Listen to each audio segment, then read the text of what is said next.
오늘은 하이델베르크 요리문답 42주일 110문에서 111문입니다. 1년이 몇 주죠? 52주니까 이제 10주만 지나면 이제 끝납니다. 원래는 1년에 한 번씩 이 내용을 반복해서 공부하도록 구성되어진 것이 하이델베르크 요리문답입니다. 그래서 이번만 하면 이제 끝이겠다. 이제 더 이상 안 하시겠지. 원래 이것을 매년마다 반복해서 여러분의 마음에, 머리에 아주 외워지도록 하는 것이 이것의 의도입니다. 그래서 이거는 그냥 한 번 하고 끝내는 것이 아니라 계속 반복해서, 솔직한 얘기로 반복해야 되지 않겠습니까? 지금 일문도 모르시잖아요. 중간에 뭐 물어보면 다 잊어버리셨잖아요.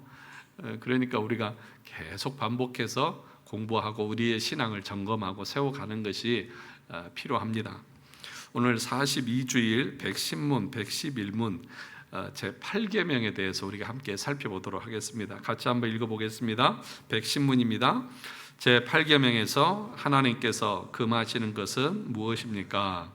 하나님께서는 국가가 법으로 처벌하는 도둑질과 강도질만을 금하신 것이 아니고 이웃의 소유를 자기의 것으로 삼으려고 시도하는 모든 속임수와 간계를 도둑질이라고 말씀하십니다.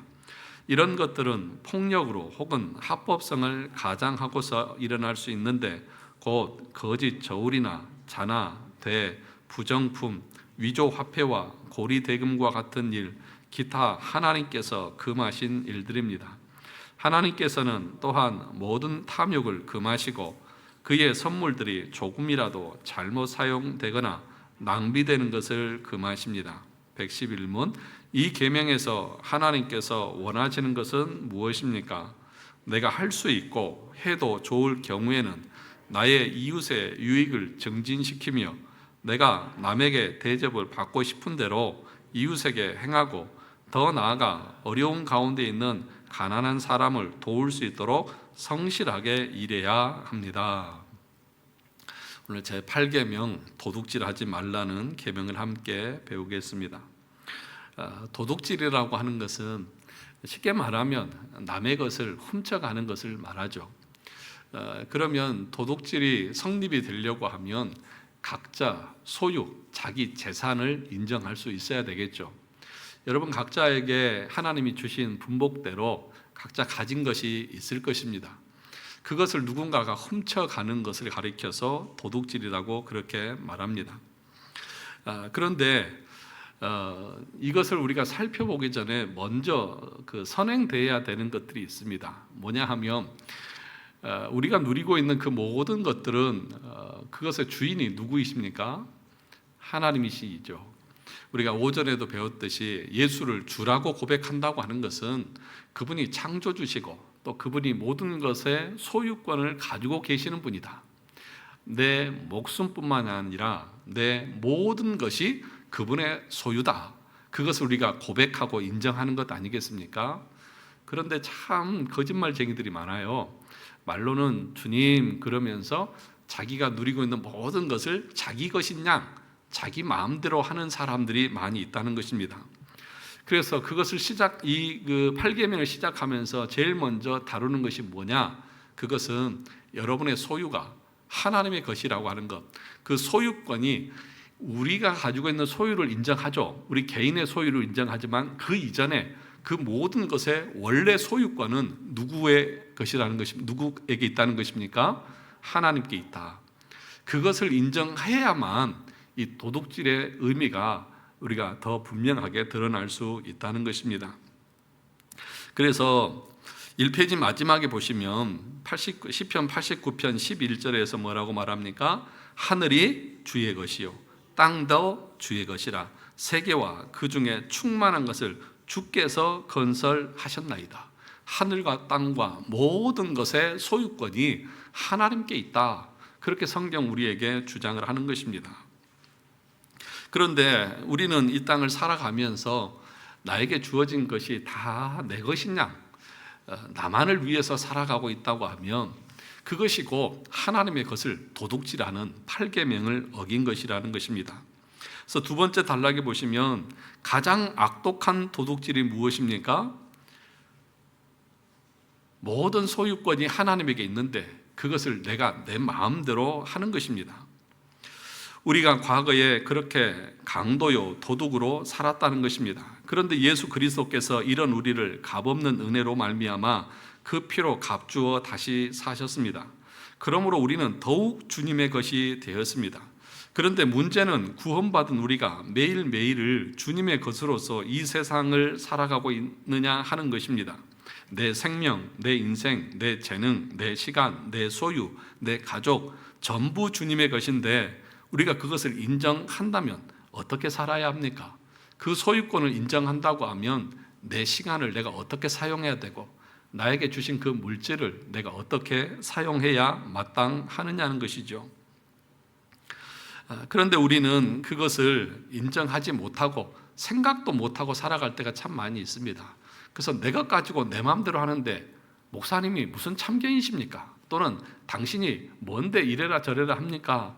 라고 그렇게 말하는 경우가 있죠.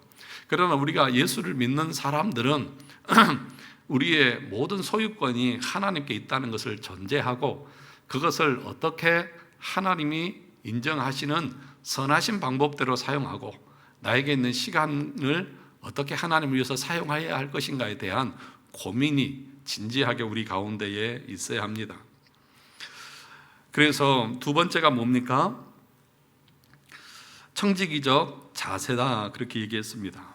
그래서 우리에게 소유권이 있지만 그 소유하고 있는 것은 하나님께서 우리에게 일시적으로 맡겨주신 것이다. 단지 우리는 어떤 존재입니까? 그 재산들을 맡아서 관리하는 청지기에 불과하다. 그 자세를 가져야 합니다. 그래서 하나님이 우리의 주인이십니다. 그리고 나에게 주신 모든 것들, 내 생명 그리고 내가 소유한 모든 것들은 하나님께서 나에게 잠시 맡기신 것입니다. 우리는 하나님의 청지기로서 이 맡기신 것들을 하나님의 뜻을 따라 사용해야 합니다. 청지기는 1세기 로마 당시에 주인의 재산을 맡아서 관리하고 경영하는 종을 일컫는 말입니다. 그냥 잘 보관하는 사람이 아니라 그것을 적극적으로 활용하고 경영해서 부의 정진을 이루는 사람을 말하는 것입니다. 그래서 우리가 달란트 비유에서 볼 때에 한 달란트를 받은 자는 어떻게 했습니까? 땅을 파서 묻어두었죠. 나머지 2달란트, 5달란트 받은 종들은 어떻게 했습니까? 그것으로 장사해서 배를 남기고 몇 배를 이익을 남겼죠. 그러니까 우리 주님께서 우리에게 그런 달란트, 능력, 은사 또는 재물, 재능 이런 것을 다 주셨습니다. 그러면 그것을 가지고 하나님이 기뻐하시는 일에 쓰임 받을 수 있고 또 사용할 수 있어야 한다는 것이죠. 전혀 그것을 사용하지 않고 있다고 하면 그것도 하나님 앞에서 도둑질과 다르지 않다. 여러분에게 생명을 주셨죠. 재물 주셨죠. 건강 주셨죠. 더 나아가서는 예수 그리스도를 통해서 하나님의 자녀로 불러주셨습니다. 그것을 여러분들이 안다고 하면 하나님 앞에서 우리의 삶을 어떻게 살아갈 것인가에 대한 고민이 있고 그 모든 것을 그 주인에 합당하게 내가 어떻게 헌신하고 충성할 것인가를 고민하면서 하나님이 기뻐하신 일에 내 시간도 드리고 물질도 드리고 또 내 마음도 드릴 줄 있는 그런 삶을 사는 것이 제8계명을 잘 지키면서 사는 삶이라는 거죠. 그것을 행하지 않는 것 자체가 도둑질하는 것이다. 단지 나는 여기 앞에 있는 것처럼 국가에서 법으로 금지하는 것을 행하지 않는 것만을 말하는 것이 아니라고 분명히 말했죠. 여러분 그 강도들이 남의 집에 들어가서 빼앗고 이런 것 자체는 그건 뭐 누가 봐도 도둑질이잖아요. 그런 것까지만 얘기하는 것이 아니라 그 외의 것도 있다는 것을 말하고 있잖아요.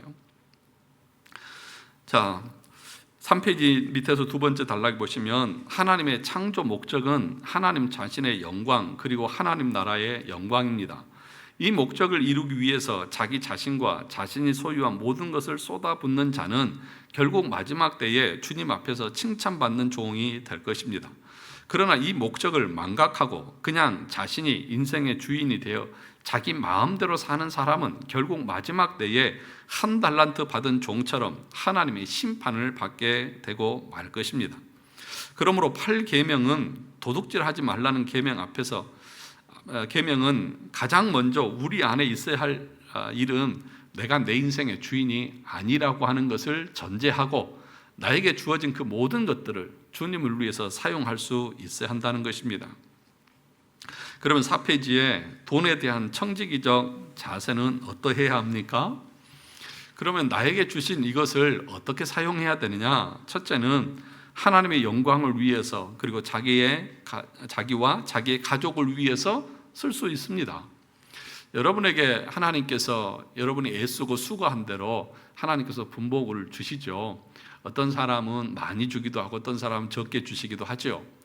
그런데 많고 적음은 하나님이 결정하십니다. 그것을 가지고 불평하고 원망한다고 하는 것은 모든 주권이 하나님께 있다고 하는 것들을 부정하는 것과 같죠. 그래서 전도서 5장 18절 19절 같이 읽어볼까요? 사람이 하나님께서 그에게 주신 바 그 일 평생에 먹고 마시며 해 아래에서 하는 모든 수고 중에서 낙을 보는 것이 선하고 아름다움을 내가 보았나니 그것이 그의 몫이로다. 또한 어떤 사람에게든지 하나님이 재물과 부요를 그에게 주사 능히 누리게 하시며 제 몫을 받아 수고함으로 즐거워하게 하신 것은 하나님의 선물이라. 그러니까 여러분들이 열심히 일해서 이 돈을 벌고 부를 축적해서 그거 가지고 여러분들이 여러분 자신을 위해서 쓰고 가족을 위해서 쓰고 여러분들이 그걸 가지고 이 땅을 살면서 누리는 것은 그건 죄가 되지 않습니다. 어떤 사람은 너무 금욕적으로 생각하는 사람인데 그렇지 않습니다. 그러나 분명한 것은 자기 자신만을 위해서 산다든지 또 자기 가족만을 위해서 산다든지 하는 것 자체는 그것은 자기에게 주어진 그 모든 것들이 자기 것이라고 하는 그런 교만에 빠질 수 있다는 사실을 기억해야 합니다. 그래서 그 뒤에 가보면 이제 5페이지에 보시면 어디에 써야 한다고 말합니까? 두 번째, 구제하는데 써야 한다. 그러니까 나 자신만을 위해서 쓰는 것이 아니라 주신 것을 가지고 가난하고 어려운 사람들을 위해서 쓰라고 우리에게 주셨다는 것이죠. 그런데 그것을 망각하고 남에게는 인색하고 다른 사람, 어려운 사람을 위해서 쓰는 것에는 아주 인색하면서 자기 자신에게는 펑펑 물 쓰듯이 낭비하듯이 쓰는 것은 그것은 하나님의 것을 도둑질하는 것과 같다는 것입니다. 그래서 우리가 110항에서 마지막에 뭐라고 말했습니까? 결코 낭비해서는 안 된다. 그러니까 그 말은 나를 위해서 쓰는 것 자체가 잘못된 것은 아니지만 필요 이상으로, 그러니까 다른 사람을 위해서 쓰는 것은 그렇게 아끼면서 자기 자신을 위해서 쓰는 것은 물쓰듯 펑펑 쓰면서 내가 가지고 내가 내 마음대로 쓰는데 당신이 무슨 참견이야 라고 말하는 것은 그 물질의 원주인이 하나님이라고 하는 사실들을 망각하는 그런 도둑질과 같다는 것입니다. 그래서 우리가 다른 사람을 구제하고 다른 사람을 위해서 물질을 사용하기 위해서는 어떻게 해야 합니까? 에베소서 4장 28절 오늘 본문의 말씀인데 같이 읽어보겠습니다. 도둑질하는 자는 다시 도둑질하지 말고 돌이켜 가난한 자에게 구제할 수 있도록 자기 손으로 수고하여 선한 일을 하라. 자기 손으로 수고해야죠. 열심히 벌어야만 남는 것이 있어야 다른 사람에게 손을 펴고 도와줄 수 있을 것 아니겠습니까? 그러니까 게으르고 나태한 상태에서 없으니까 그 마음에 어떤 생각이 드느냐? 다른 사람 것을 훔쳐오려고 하는 생각이 드는 것인데 그렇게 도둑질하려고 하지 말고 네가 부지런하고 열심을 내서 네 손으로 수고해서 부를 얻고 그것으로 너 자신과 너 가족을 위해서 쓰고 더 나아가서는 가난한 사람들을 위해서도 나눌 수 있어야 한다는 것입니다. 잠언 3장 27절에서는 그래서 뭐라고 말했습니까? 그러니까 그 앞에 보면 흔히들 구제하지 않는 것은 도둑질하는 것이라고 그렇게까지 말합니다. 잠언서에 보면 내 손이 선을 베풀 힘이 있거든 마땅히 받을 자에게 베풀기는 뭐 하지 말고 아끼지 말고 라고 말합니다. 그러니까 여러분, 구제하는 것은 하나님께 구워주는 것이다, 그런 성경도 있잖아요. 그래서 가끔 사람들이 구제하는 것은 자기 것 가지고 생색내는 것처럼 생각하는 사람이 있는데, 원래 소유권이 누구에게 있다고요? 하나님의 것이요. 그러니까 하나님의 것을 가지고 내가 하나님의 말씀에 순종해서 가난한 이웃들에게 나누어 주는 것은 청지기가 주인의 뜻대로 행하는 것일 뿐이지, 그것은 내가 자랑할 것도 아니고 내가 내세울 것도 아니고 마땅히 해야 할 것이다. 만약에 그것을 하지 않는다고 하면 그것 자체가 도둑질과 같다라고 그렇게 말씀하고 있는 것입니다. 그래서 그런 얘기를 지금 밑에까지 하고 있고요. 6페이지에 보시면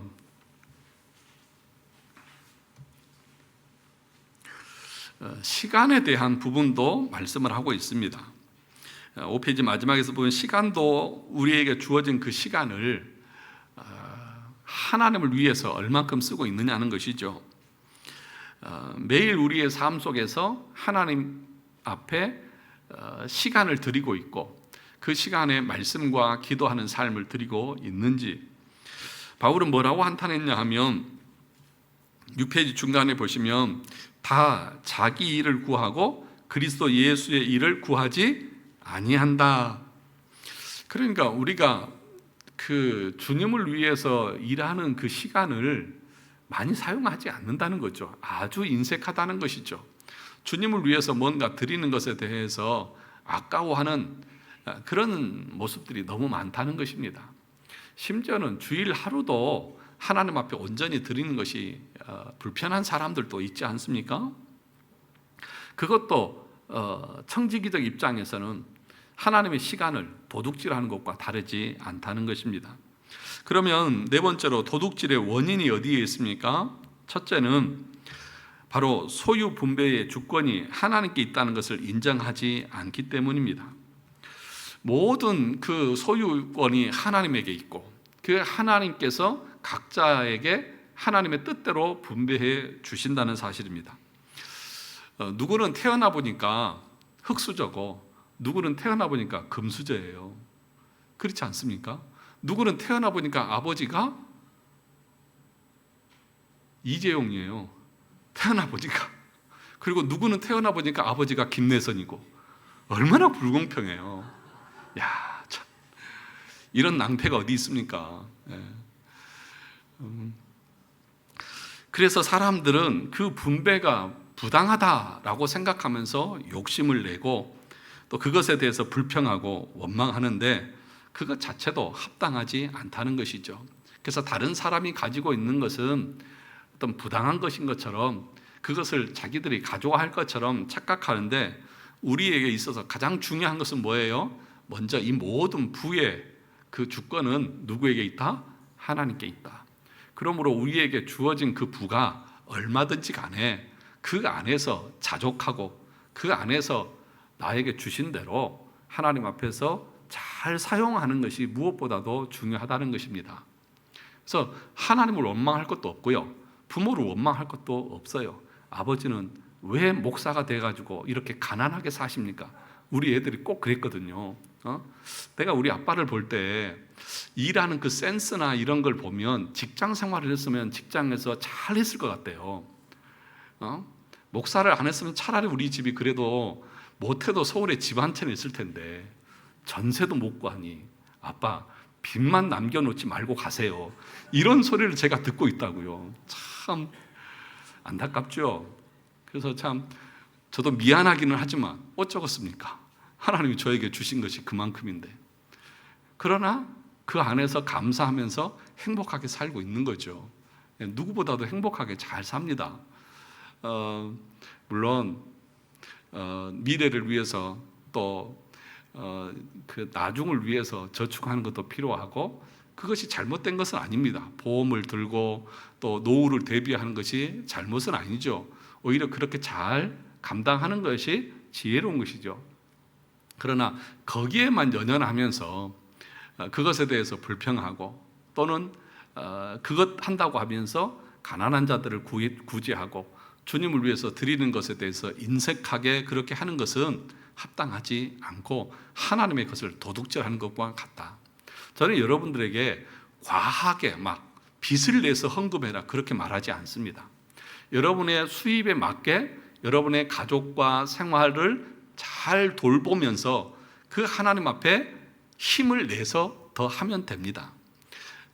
그런데 무슨 집을 팔고 대출을 받아서 헌금해라 그렇게 말하지는 않습니다. 그것 또한 옳지 않습니다.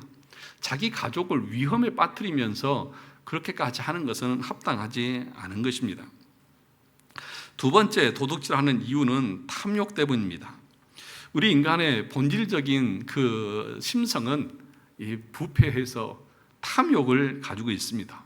그래서 남의 떡이 내가 가지고 있는 떡보다 어떻게 해요? 더 커 보여요. 참 희한해요.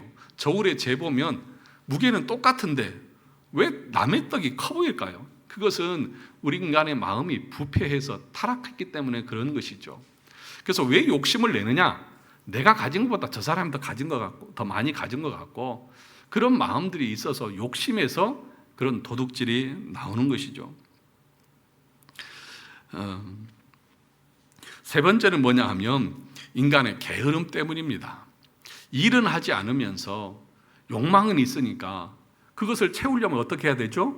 도둑질밖에 없는 거예요. 그러니까 오늘 에베소서 4장 28절에서 도둑질하는 자는 다시 뭐 하지 말고 도둑질하지 말고 가난한 자에게 구제할 수 있도록 자기 손으로 수고해서 선한 일을 하라.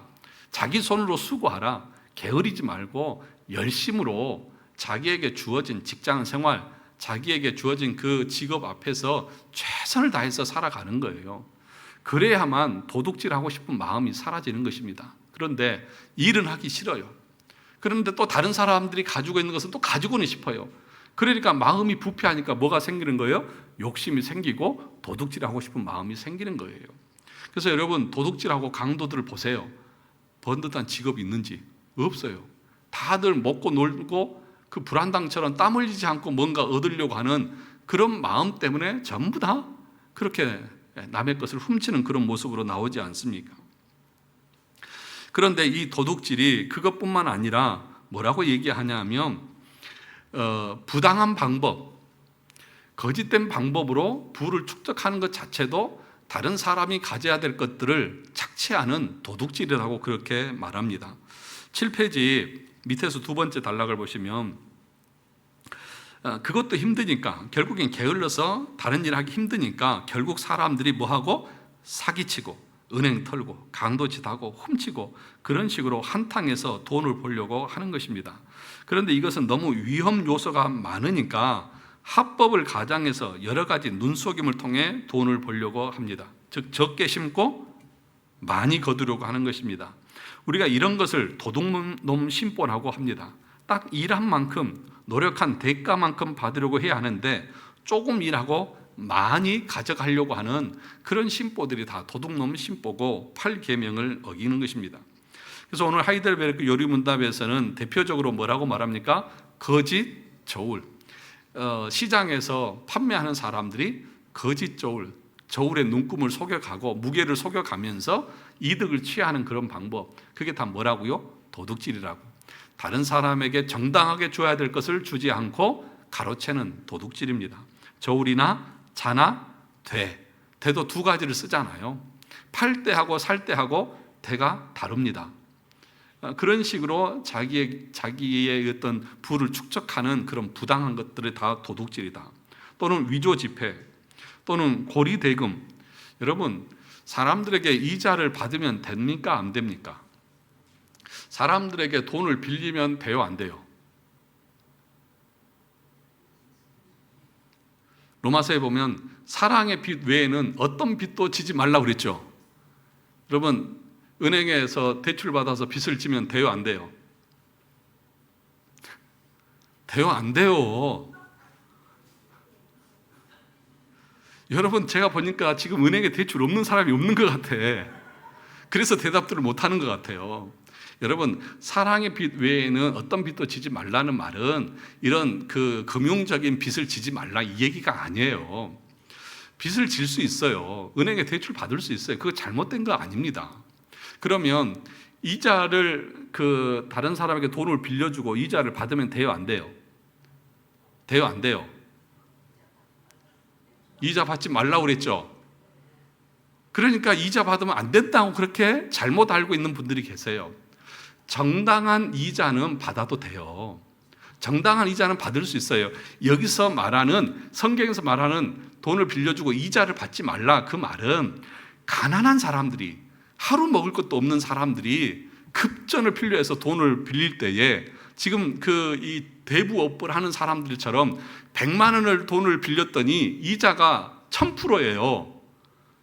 아니, 지금 당장 먹을 것이 없어서 돈을 빌리는 사람에게 이자를 50%, 100%, 아니 1000%를 밀리면 그 사람이 그 돈을 어떻게 갚아요? 그러니까 여기서 말하는 지금 고리대금이라고 하는 말이 그런 의미예요. 그런 식으로 가난해가지고 어쩔 수 없어서 돈을 빌리는데 거기에다가 그런 고리대금업을 그 높은 그 이자를 매겨서 갈취하면 그 사람이 살겠어요? 그런 거 하지 말라는 거예요. 정당하게 은행에서 2%, 3% 또는 우리가 일상 관계에서 돈을 빌려주고 내가 그럼 몇 프로 이자를 주겠습니다. 그런 거 받는 거 합법적이고 그것은 죄가 아니에요. 그 어떤 사람들은 이걸 잘못 알아가지고 성경에 이자 받지 말라고 그러는데 권사님, 장로님 돈 빌려주고 이자 받습니까? 그게 믿음입니까? 니나 믿음 똑바로 알고 얘기하라고. 성경도 모르면서. 이자 받을 수 있어요. 여러분, 그래서 은행에서 돈 빌려가지고 정당하게 이자 내고 또 돈이 나오면 갚고 그러잖아요. 그런 이자나 그런 빚을 지지 말라, 성경에서 그 얘기가 아니라 합당하게 할 수 있어요. 정당하게 주고받는 고리대금업을 하지 말라는 거예요. 정말 가난한 사람들이 빚을 내지 않습니까? 어려운 사람들이. 그러면 할 수만 있으면 이자를 낮춰서 그 사람들이 그걸 가지고 생활을 여기할 수 있도록 도와줘야 되는데 오히려 그것을 기회로 삼아가지고 그냥 신체 포기각서까지 쓰게 하고 뭐 TV나 뭐 이런 데 보면은 별의별 그것을 하지 말라는 거예요. 그것 자체가 뭐예요? 그 사람의 것을 도둑질하는 거예요. 과도하게 빼앗아가는. 자, 그 얘기를 지금 하고 있는 것입니다. 자, 8페이지 보시면 가장 간단한 조작 하나로 엄청난 이득을 얻게 됩니다. 그것이 저울이나 대나 자나 화폐나 또는 이런 고리대금업들을 말하는 것입니다. 그래서 많은 상인들이 이런 불법을 행하게 되는 것입니다. 그리고 그 상인과 거래하면서 그 누구도 거짓이 불법적인 그것이 불법적인 거래라고 생각하지 않습니다. 그러니까 합법을 가장해서 불법을 저지르는 거예요. 이게 도둑질입니다. 그래서 시장 상인들이 저울을 조작하는 일들이 비일비재하기 때문에 가끔 정부에서 저울을 검사하는 일들이 불시에 검사하곤 하는 것이죠. 더 나아가서 어떤 것도 있냐 하면 예를 들면 그 대기업들이 시장 골목 상권에 진입해서 그 사람들이 하는 것들을 자기들이 싼 가격에 파는 사람들 있지 않습니까? 그것까지도 이 하이델베르크 요리문답에서는 도둑질이다. 예를 들면 커피숍들이 주변에 많이 있지 않습니까? 이 집에서는 커피 한 잔에 4,000원이에요. 그런데 이 집에서는 커피 한 잔에 1,000원이에요. 그러면 소비자 입장에서는 좋은 것처럼 느껴지죠. 그런데 그렇게 하는 것은 손님들을 자기에게 다 끌어와서 이 사람들의 장사를 망하게 하는, 그래서 그것 자체도 도둑질이다. 주변의 상이 비슷하면 같이 비슷하게 해줘야 되는 것이 맞는 거예요. 그런데 대기업들은 그렇게 물량 공세를 통해서 그런 소상공인들을 죽이고 그래서 그 모든 것을 자기가 독차지하고 하는 것 자체도 이것도 제8계명을 어기는 도둑질이라고 그렇게 말하는 것입니다. 자, 심지어는 그 밑에 보시면 그러나 단순히 이런 저울을 조작하는 일보다 더 악한 일이 있으니 바로 제품 자체에 손을 대는 경우입니다. 고추의 중량을 많이 나가게 하기 위해서 고추에다가 뭘 뿌려요? 무료뽀를 넣는다든지, 심지어는 그 예전에 그 중국에서 넘어오는 생선이나 이런 데 보면 생선 아가미에다가 물을 막 집어넣어 가지고 무게를 늘린다든지, 심지어는 그 안에다 납덩이를 넣어가지고 물개를 늘린다든지 이런 것 자체가 다 도둑질이라고 하는 것입니다. 또는 음식물에 어떤 첨가물을 넣어서 양을 늘린다는가 하는 식의 정말 들으면 기가 찰 그런 기괴한 수단과 방법들을 통해서 불법을 행하는 일들이 우리 주위에 난무하고 있습니다. 그만큼 우리 사회는 정의와 정직함을 찾아볼 수 없는 그런 사회가 되어져 버렸다는 것입니다. 세상 사람들은 모두 자기 이익만을 극대화하기 때문에 그렇게 사는 것이 어찌 보면 자연스러울 수도 있을 거예요. 그러나 우리 그리스도인들은 달라야 합니다. 우리 그리스도인들은 모든 경제 활동을 함에 있어서 정직과 진실을 철칙으로 지켜야 합니다. 그것이 제8계명을 순종하는 것입니다. 우리는 철저하게 도둑놈 심보를 버려야 합니다. 정말 소유 분배의 주체가 하나님이심을 인정하고 탐심을 버리고 게으른 마음을 버리고 주를 위해서 성실하고 정직하고 부지런하게 살아야 하는 것이 제8계명을 지키는 모습이라는 것입니다. 그래서 110계명을 다시 한번 보시면 하나님께서 국가가 법으로 처벌하는 도둑질, 강도질만을 금한 것이 아니다. 그거 당연하죠. 그건 뭐 예수 믿는 사람이나 믿지 않는 사람이나 그것은 도둑질이라는 거 다 알죠. 그러나 뭡니까? 이웃의 소유를 자기 것으로 삼으려고 시도하는 모든 뭐예요? 속임수, 관계를 도둑질이라고 말씀합니다. 이런 것들은 폭력으로 혹은 합법성을 가장하고서 일어날 수 있는데 곧 거짓 저울이나 자나, 돼, 부정품, 그러니까 그 제품을 판매할 때 그 제품 자체에 하자가 있는 것 자체도 그것은 도둑질과 같다. 정당하게 정상품을 받아야 하는데 그렇지 못하는 것이기 때문에 위조 지폐와 고리됨과 같은 일, 기타 하나님께서 금하신 일들입니다. 하나님께서는 또한 모든 뭘 금하시고요? 탐욕을 금하시고 그의 선물들이 조금이라도 어떻게 잘못 사용되거나 낭비되는 것을 금하십니다. 그러니까 소비를 올바르게 해야 되고 또 낭비되지 않도록 잘 사용하고 관리해야 되는 것이 그것이 제8계명을 지키는 것이다. 저는 늘 제 아내에게 야단을 맞습니다. 당신은 좀 생각을 하면서 좀 살아. 그 필요도 없는 것을 왜 사냐. 당신의 그 재정 능력 안에서 좀 써. 그러면서 늘 저에게 야단을 칩니다. 그래서 저는 이런 설교를 할 자격이 없습니다. 저는 낭비가 너무 많고 잘못 사용한 것도 많은 것 같고 막 그렇습니다. 저도 반성하고 회개합니다. 우리에게 주어진 그 물질을 그러니까 우리를 위해서도 나 자신을 위해서도 사용하고 또 타인을 위해서도 사용하는 그 비율들이 있어야 됩니다. 그래서 여러분들이 늘 우리 그러잖아요. 여러분들이 월급을 받으면 10의 1조는 하나님께 드리고 또 매주마다 하나님께 드릴 감사한금도 떼어놓고 그리고 내 가정에 필요한 것들을 다 해놓고 그리고 또 남은 걸 가지고 이웃에게 베풀 수 있는 그런 여지도 남겨두고 이런 이 재산의 이 물질의 분배가 잘 사용되어져서 이게 어느 한쪽으로 쏠리지 않고 잘 사용되어질 수 있도록 관리하는 것도 하나님께서 우리에게 요구하시는 것이라는 거죠. 네. 그래서 제가 늘 제 아내를 존중하고 그렇습니다. 제 아내는 얼마나 알뜰하게 살림을 하는지 몰라요. 아주 하나도 아멘을 안 하고 인정도 안 하고 그러셔서 그런데 하여튼 그렇습니다. 자, 그 9페이지를 보시면 그러나 저울을 속이는 것이나 불량품을 만들어 파는 것이나 바가지 씌우는 것이나 위조 지폐를 만드는 것이나 이런 경우들은 눈속임을 통해 모두 합법을 가장해서 사기치는 이 제8계명을 어기는 것이라는 것입니다. 그래서 예를 들면 직장을 다니는 사람들이 자신이 이 월급을 받잖아요. 그럼 그 자신이 월급을 받는 만큼 정말 그 회사의 사장을 위해서 그 회사를 위해서 열심히 일을 해야 되잖아요.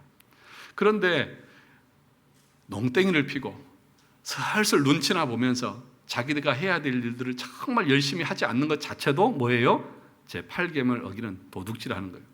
반대로 그 업주도 일은 죽어라 시켜놓고 그가 받아야 될 합당한 노동력을 주지 않고 아주 짜게 주면서 자기는 더 많은 부를 가지고 하는 것 자체도 이 제8계명을 어기는 것입니다. 그러니까 내가 그 월급 받는 것에 대한 정당하게 노동을 해야 되고, 또 주인도 그가 노동을 정당하게 했으면 그에게 정당하게 합당한 노동의 대가를 줄 수 있어야 하죠.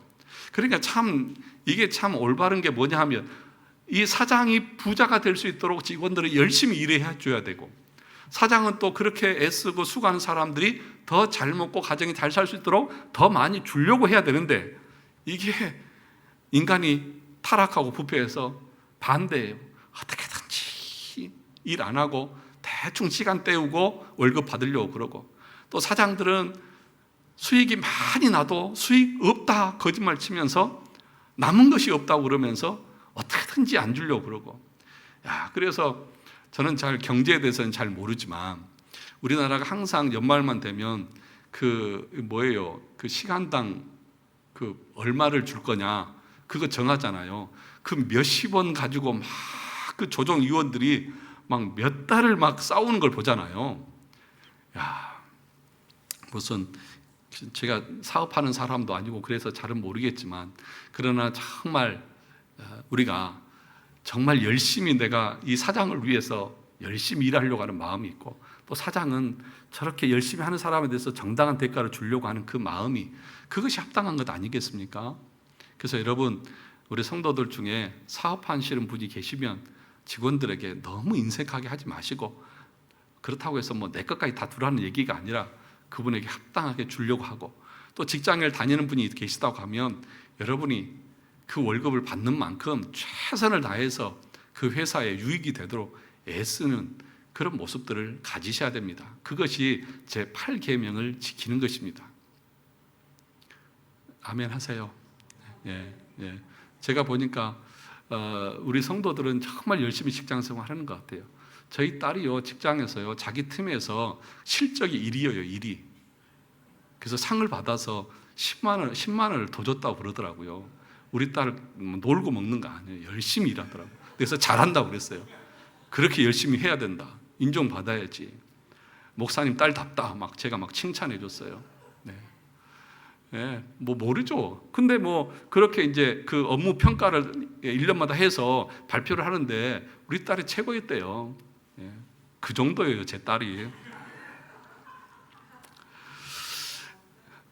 여러분, 진짜 예수 믿는 사람들은 그렇게 직장에서도 그 업주에게 또 사람들에게 정말 쟤는 열심히 일한다. 진짜 자기가 받는 것 이상으로 일한다. 그런 소리를 들을 수 있도록 우리 최선을 다해서 해야 합니다. 자, 9페이지 마지막에 보시면 밑에서 세 번째, 그러므로 하나님이 주셔서 누리게 하신 이 모든 선물들에 대해서 하나님께 감사해야 합니다. 그리고 하나님 안에서 누려야 합니다. 하나님 안에서 누린다는 것은 이 모든 것이 주님의 것이라는 믿음 안에서 그것을 누린다는 것을 말합니다. 그래서 하나님이 주신 선물을 잘못 사용하면 안 되고, 또 쓸데없이 낭비해서는 안 되는 것입니다. 111문, 이 계명에서 하나님께서 원하시는 것은 무엇입니까? 내가 할 수 있고 해도 좋을 경우에는 나의 이웃의 유익을 뭐하고 정진시키며, 그러니까 다른 사람의 유익을 위해서 열심을 내야 됩니다. 그것이 이 8계명에서 도둑질하지 말라고 하는 반대의 의미예요. 단순히 남의 것을 훔치지 않는 것에만 끝나는 것이 아니라 반대로 더 상대편이 더 수익이 나아지고 더 좋아질 수 있도록 내가 도와주는 것까지 해야 한다는 것입니다. 내가 남에게 대접을 받고 싶은 대로 이웃에게 행하고, 더 나아가 어려운 가운데 있는 가난한 사람들을 도울 수 있도록 성실하게 일해야 한다. 이것이 마태복음 7장에 있는 황금률이잖아요. 남에게 대접을 받고자 하는데도 대로 남을 대접하라. 여러분들이 다른 사람을 통해서 부가 쌓이기를 원한다고 하면 여러분도 똑같이 상대방에게 그렇게 열심히 해주면 되는 거잖아요. 그래서 여러분들이 열심히 직장에서 업주의 사업, 사장이 부자가 되고 이 사업이 잘 될 수 있도록 열심히 봉사하고 열심히 일을 해주는 것을 통해서 또 여러분들에게도 그 부가 돌아올 것 아니겠습니까? 여러분들이 만약에 업주라고 하면 직원들이 어떻게 해주겠으면 좋겠습니까? 그 마음으로 여러분들이 섬기는 것이 맞다는 것이죠. 10페이지 보시면 마태복음 7장 12절에서 그러므로 무엇이든지 남에게 대접을 받고자 하는 대로 너희도 남을 대접하라. 이것이 율법이요 선지자니라. 이것이 성경의 가르침이라는 거예요. 이 원리를 우리의 모든 삶의 영역에서 적용하고 살아갈 수 있어야 하겠죠. 그래서 우리 모든 성도들이 이제 8계명 단순히 이 국가에서 정하는 도둑질하고 강도질하고 훔치는 거, 이것만 하면 나는 8계명 지켰네? 지금 나 8계명 잘 지키고 있네? 이게 아니라 우리에게 주신 그 모든 것들을 하나님이 맡겨주신 것이라고 하는 청지기적인 자세로 합당하게 잘 사용하는 것도 도둑질하지 않는 것이고, 더 나아가서는 우리의 이웃의 그 어떤 부의 증진을 위해서 내가 할 수 있는 대로 최선을 다해서 돕고 섬기고 나가는 것, 더 나아가서는 무엇입니까? 가난한 자들을 섬기는 일까지 해야 한다. 구제하는 일까지 해야 된다. 그것은 특별한 것이 아니라 우리가 마땅히 해야 될 일이다. 그것을 하지 않으면 그것 자체가 도둑질이다. 그렇게까지 말씀하고 있습니다. 우리 모두의 삶이 이런 삶이 되어지기를 주님의 이름으로 축원합니다.